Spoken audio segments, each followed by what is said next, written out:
छत पर कोई है। ये खौफनाक कहानी है बेगमपुरा की। बेगमपुरा छोटा सा गांव था। गांव में सरकारी बैंक की एक ब्रांच थी। सुधीर पत्नी दिव्या और 7 साल की बेटी मायरा के साथ शहर से बेगमपुरा शिफ्ट हुआ था। सुधीर बैंक मैनेजर था। उसकी पोस्टिंग बेगमपुरा में हुई थी। बैंक ने सुधीर को एक मकान दिया जो काफी सुनसान इलाके में आता था। पूरा मकान देखने के बाद सुधीर, दिव्या और मायरा छत पर आए। कितनी खुली हवा है ना? हाँ, और छत काफी बड़ी भी है। यहाँ तुम सारे कपड़े आराम से सुखा सकती हो। और मैं यहाँ खेल भी सकती हूँ। मायरा की बात सुनकर सुधीर और दिव्या हंसने लगे। दूसरे दिन सुधीर बैंक निकल गया और दिव्या घर के कामों में व्यस्त हो गई। मायरा टीवी देखकर बोर हो गई। वो ऊपर छत पर आई और अकेली बैठकर गुड्डा गुड्डी का खेल खेलने लगी। मायरा के पास काफी खिलौने थे, जिसमें गुड्डा गुड्डी से लेकर छोटा सा गैस, चम्मच, बेलन सब कुछ था। गुड्डा गुड्डी की शादी तो हो गई। अब गुड्डी गुड्डी के लिए खाना बनाएगी। गुड्डा पापा की तरह ऑफिस जाएगा और गुड्डी मम्मी की तरह किचन संभालेगी। ये तभी दिव्या ने मायरा को आवाज लगाई। मायरा, कहाँ हो? मायरा, खाना तैयार है, जल्दी आओ। मायरा, मेरी गुड्डी का भी खाना तैयार है। गुड्डा गुड्डी तुम बाद में खाना, पहले मैं खा कर आती हूँ, ओके? ऐसा कहकर मायरा छत से नीचे निकल गई। इधर सुधीर ऑफिस में बैठकर अपना काम संभाल रहा था। नारायण। जी साहब। पहले मैनेजर की जो भी फाइल्स पेंडिंग है वो सब टेबल पर ले आओ। जी साहब, अभी लाया। साहब, एक बात पूछनी थी। हाँ हाँ, पूछो। आप बैंक के दिए हुए मकान में ही रहते हो ना? हाँ, लेकिन क्यों, क्या हुआ? कुछ नहीं, फाइल्स लेकर आता हूँ। इधर खाना खाते ही मायरा छत पर आई। अचानक वो जोर से चीख पड़ी, मम्मी! मम्मी! मायरा की चीख सुनकर दिव्या की धड़कन रुक गई। वो भागते हुए ऊपर आई। क्या हुआ मायरा, तुम ठीक हो? क्या हुआ बेटा? मम्मी, नीचे देखो। दिव्या ने नीचे देखा तो वो भी हिल गई। मायरा का बसाया हुआ गुड्डा गुड्डी का घर किसी ने तहस नहस कर दिया था। कोई आया था छत पर? पता नहीं, मैं तो नीचे गई थी। तभी अचानक पीली पीली आंखों वाली एक काली बिल्ली छत की दीवार से मायरा और दिव्या को घूर रही थी। मायरा घबरा गई। Mummy, cat! ओह, तो ये महारानी आई थी तुम्हारा खेल खराब करने। चल चल चल। बिल्ली भाग गई और दिव्या मायरा को लेकर नीचे आ गई। Sir, files. नारायण, एक बात बताओ, यहाँ पहले जो मैनेजर था, क्या नाम था उसका? रस्तोगी। हाँ, रस्तोगी। अच्छा, उसकी मौत कैसे हुई थी? सुधीर का सवाल सुनकर नारायण डर गया। अरे बताओ भाई, रस्तोगी के बाद आए हुए सारे मैनेजर से 4 दिन में यहाँ से तबादला क्यों करवा लेते हैं? फिर भी नारायण चुपचाप खड़ा रहा। ठीक है, बताना नहीं तो मत बताओ। शाम को मेरे साथ घर चलो, घर जरा ढंग से लगाना है। चलोगे ना? अरे जवाब तो दो। शाम हो गई थी।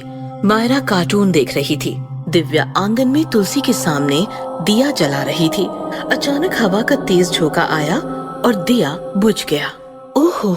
अचानक छत से तुलसी पर किसी का काला साया पड़ा और तुलसी मनहूस दिखने लगी। ये क्या?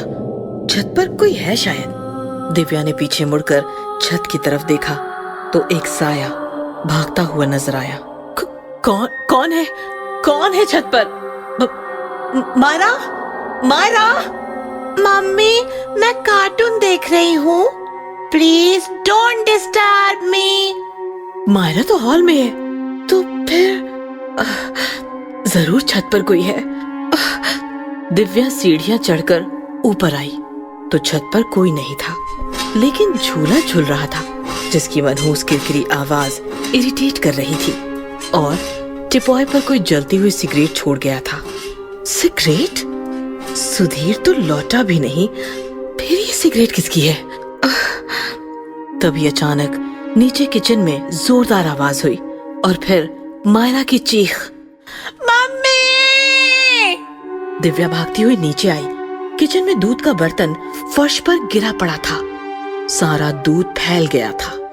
तभी सुधीर भी नारायण के साथ वहां आ पहुंचा। क्या हुआ? दूध गिर गया? शायद बिल्ली का काम होगा। दिव्या ने बर्तन उठाया तो बर्तन के मुंह पर खून लगा हुआ था। ये देखकर दिव्या कांपती हुई बोली, नहीं सुधीर, ये बिल्ली का नहीं, किसी और का काम है। दोपहर को मायरा का खेल किसी ने तहस नहस कर दिया। मुझे लगा बिल्ली है, लेकिन नहीं। दिया बुझना, वो काला साया, वो जलती हुई सिगरेट और अब ये खून। मैं महसूस कर रही हूँ सुधीर, छत पर कोई है। लेकिन कौन? तुम मेरी बात मानो, कोई काला साया। Come on Divya, stop it. तभी शांत खड़ा नारायण कांपते हुए बोला, मैडम ठीक कह रही है साहब। आप जानना चाहते थे ना रस्तोगी कैसे मरा? आपके मकान के इसी छत से गिरकर मरा। उसी का साया है छत पर। उसी की वजह से आज तक कोई भी मैनेजर यहाँ टिक नहीं पाया। हमें मुंह खोलना अलाउड नहीं है, फिर भी बता रहा हूँ, निकल जाओ साहब। क्या नारायण, अब तुम भी शुरू हो गए? अच्छा तो बताओ, रस्तोगी छत से नीचे कैसे गिरा? पक्का बेवड़ा था साहब। बीवी छोड़कर चली गई थी। अकेला मकान में रहता और बीवी की याद में छत पर घंटों पिया करता। अचानक बैलेंस बिगड़ा और गिरकर मर गया साहब। बंद करो बकवास। अब तुम घर जाओ, मैं सामान लूंगा। दिव्या, तुम फटाफट ये साफ करो, खाने की तैयारी करो। रात के 12 बजे थे। दिव्या, मायरा सब सो रहे थे कि अचानक छत थरथराने लगी और तीनों की नींद टूट गई। मैंने कहा था ना, छत पर जरूर कोई है। मैंने कहा था। डोंट वरी, चलो चलकर देखते हैं। मायरा, तुम यही रहो। ऐसा कहकर सुधीर दिव्या के साथ छत पर आया और नजारा देखकर उसका दिल दहल गया। झूले पर रस्तोगी का खौफनाक भूत बैठा था, जो झूला झूल रहा था। झूले की मनहूस आवाज शांति भंग कर रही थी। अचानक झूला रुक गया। तुम लोग अभी यही हो? निकल जाओ मेरे घर से।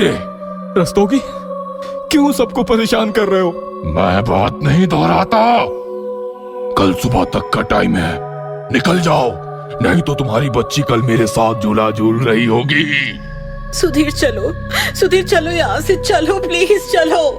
हताश सुधीर दिव्या के साथ नीचे चला आया।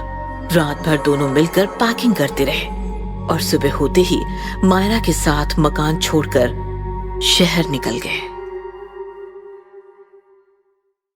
नानी के घर भूत। गर्मियों की छुट्टियां चल रही थी। कौशिक और टीना अपने मौसेरे भाई बहन लिली और मयूर के साथ ट्रेन से अपने ननिहाल बिलासपुर जा रहे थे। चारों बिलासपुर अपने नाना नानी के घर पहुँचे। नाना नानी का घर एक पुराना पुश्तैनी लंबा चौड़ा मकान था। मकान में बस नाना नानी रहते थे। उनके दोनों बेटे फौरन शिफ्ट हुए थे। चारों भाई बहन जाते ही नाना नानी को बिलक गए। अरे आ गए मेरे पिल्ले। अरे तुम्हारे आने से सुनसान मकान में रौनक आ गई। बेटा, हाथ मुंह धोकर फ्रेश हो जाओ। नानी ने तुम्हारे लिए गर्मा गर्म खाना बनाया है। मतलब आपने अभी तक कोई नौकर नहीं रखा? मम्मी समझा समझा के थक गई है आपको। इस पर नाना नानी किसी ने कोई जवाब नहीं दिया। हाथ मुंह धोकर सबने खाना खाया और फिर चारों अपने अपने कमरों में जाकर लेट गए। लेकिन लिली को नींद नहीं आ रही थी। वो पूरा मकान देखना चाहती थी। नींद भी नहीं आ रही। मकान घूमती हूँ, सब तो सो रहे हैं, डिस्टर्ब करने कोई नहीं आएगा। लिली बेडरूम से निकलकर चलने लगी तो नाना नानी के बेडरूम में खुसर खुसर सुनाई दी। लिली छिपकर बातें सुनने लगी। नहीं, बच्चों को नहीं बताना है, वो डर जाएंगे। अरे पर वर कुछ नहीं, मैं जरा बाहर से टहल के आता हूँ। लिली घबरा गई और नाना जी के बाहर आने से पहले ही पीछे की तरफ भागने लगी ताकि नाना जी उसे ना देखें। भागते भागते वो काफी दूर आई कि अचानक किसी ने उसे एक कमरे में खींच लिया और दरवाजा बंद हो गया। कमरे में काफी अंधेरा था और एक सीढ़ी खड़ी थी जो ऊपर दूसरे माले पर निकलती थी। कौन है? किसने खींचा मुझे अंदर?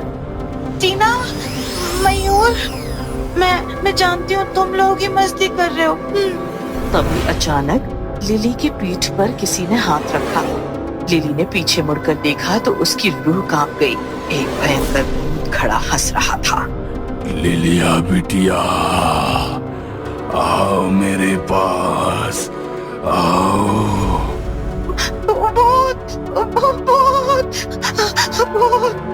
भूत लिली की तरफ बढ़ने लगा। लिली जोर से चिल्लाई और उसने दोनों आंखें बंद कर ली। Lily, what happened? तुम यहाँ क्या कर रही हो? लिली ने आंखें खोली तो सामने कौशिक, मयूर और टीना थे। लिली कौशिक को लिपटकर रोने लगी। कौशिक, यहाँ भयानक भूत है। लिली कम ऑन, भूत वूत कुछ नहीं होता, तुम्हें जरूर कोई वहम हुआ होगा। तभी अचानक टीना जोर से चिल्लाई।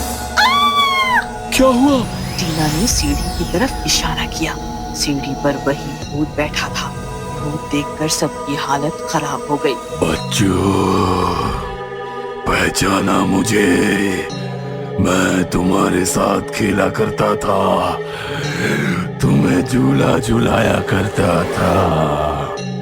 देखो, वो वही है, वही है। आओ मेरे पास। बच्चे डर गए और चिल्लाने लगे। नानी, नानी। नानी का नाम सुनकर भूत गुस्सा हो गया और बच्चों की तरफ बढ़ने लगा। बच्चे दरवाजे के पास गए तो दरवाजा अपने आप बंद हो गया। खबरदार, नाना नानी को आवाज लगाई तो मैं तुम्हें कच्चा चबा जाऊंगा। कौन हो तुम? क्यों हमें परेशान कर रहे हो? भूत बच्चों के पास आया और उसने कौशिक को उठाकर हवा में फेंक दिया। कौशिक जोर से जमीन पर गिर पड़ा। ओह गॉड, मर गया। फिर भूत ने एक एक करके सबको हवा में उछालकर घायल कर दिया। चारों चीखने चिल्लाने लगे। भूत जोर जोर से हंसने लगा कि तभी अचानक सीढ़ी से नीचे उतरकर नाना नानी आए। नाना जी के हाथ में छड़ी थी। नाना नानी को देखकर बच्चों की जैसे जान वापस आ गई और भूत नाना जी की छड़ी देखकर डर गया। भूत भागता, उससे पहले ही नाना जी ने भूत को छड़ी से पीटना शुरू कर दिया। आ, आ, आ, आ, आ, आ, मालिक, मालिक माफ कर दो, माफ कर दो। नटवर मेरे बच्चों को सताता है। हाँ, ये ले, ये ले। और मारो उसे, और मारो उसे। नाना जी ने भूत को बहुत पीटा और भूत घायल हो गया। चल भाग, दोबारा बच्चों को तंग किया तो याद रखना। हाँ। नाना जी के चंगुल से छूटते ही भूत रोते हुए गायब हो गया। बच्चों, तुम ठीक तो हो? हम ठीक है नानी, पर ये कौन था? नानी ने नाना जी की तरफ देखा। बताओ, अब तो बताना बनता है। पहले हमने तुम्हें नहीं बताया क्योंकि तुम डर जाते। वो भूत हमारे पुराने नौकर नटवर का है जो 20 साल पहले मर चुका है। क्या? ये नाम तो पहली बार सुन रहे हैं। हाँ, तब तुम सब बहुत छोटे थे।